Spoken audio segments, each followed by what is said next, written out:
Ny seham-petan-davanala dia fikambanana iray mikajy sy mandala ny tontolo iainana. Nandritry ny taona maromaro dia niompana indrindra tamin'ny fanabeazana ara-tontolo iainana ny fikambanana, ka efa maro ireo fitaovana sy ireo hetsika nentina nampitana izany fanabeazana ara-tontolo iainana izany. Teo ohatra ny fandarana samihafa nalefa tamin'ny onjam-peo sy ny fahitalavitra. Teo ihany koa ny famokarana gazety sy ny fizarana izany teny amin'ny mponina ifotony. Teo ihany koa ireo fandrafetana boky kely samihafa. Efa maro ihany koa ny lohahevitra nanompanana izany fanabeazana ara-tontolo iainana izany, ohatra amin'izany ny resaka fambolem-kazo. Amin'ity fandarana androany ity ary dia inona ny lohahevitra azon'ny seham-petan-davanala entina eto amin'ny fandarana. Ankoatra ny fiarovana ny tontolo iainana dia anisan'ny vaindohan-draharaha ny seham-petan-davanala ihany koa ny fikajiana sy ny fandalana ny tan-davanala antsinanana. Ka io resaka tan-davanala io indrindra no hitondrantsika ny fanabeazana ara-tontolo iainana amin'ity andro androany ity. Ho resahantsika ihany koa ny andraikitra sy ireo antony mahazava-dehibe ny tan-davanala eo amin'ny fiainan'ny zanak'olombelona.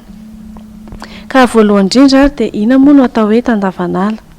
Ny tan-davanala dia ilazana ny sisan'ilay atiala tropikaly mikitroka mampiavaka ny ilany antsinanan'i Madagasikara iny. Antsointsika amin'ny teny vahiny hoe corridor forestier. Izy io dia karazana alamando ka vitsy ihany ny firenena manana azy io maneran-tany. Izany hoe anisan'ireo firenena vitsy manana azy ity isika raha maneran-tany no jerena. Karazana ala manan-karena ny tan-davanala ka ankamaroana ireo karazan-java-mananaina monina ao. Izany dia anisan'ny mahatonga ny Madagasikara hitana ny laharana voalohany maneran-tany eo amin'ny fananana karazan-java-mananaina miavaka na koa hoe famille endémique.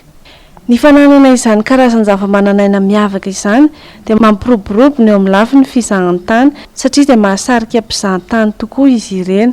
Ary iarahantsika mahalala moa fa ny sehatr'asa fizahan-tany dia anisan'ny sehatr'asa mampidi-bola vahiny betsaka indrindra ho an'ny firenena, dia izany hoe manatsara ny toe-karena. Avy ao anatin'io tan-davanala io ihany koa ny poiran'ireo loharano maro mahery ny 700 ka mamatsy rano ho fanondrana ny tany fambolena sy ho rano fisotro madio ho an'ny mponina. Ary ny tena mahazava-dehibe ny tan-davanala dia tsy isika eto amin'ny faritany ihany na hoe eto amin'ny firenena ihany no mahazo tombotsoa aminy, fa ireo firenena hafa maneran-tany, satria ny rakotr'ala dia mitroka ireo entinarina avoakan'ny indostria sy ny fiarakodia maro sy ireo fitaovana rehetra mety hamoaka entinarina. Raha lazaina amin'ny fomba hafa izany dia manadio ny rivotra ny tan-davanala ka ny mponina eran-tany no mahazo tombotsoa amin'izany.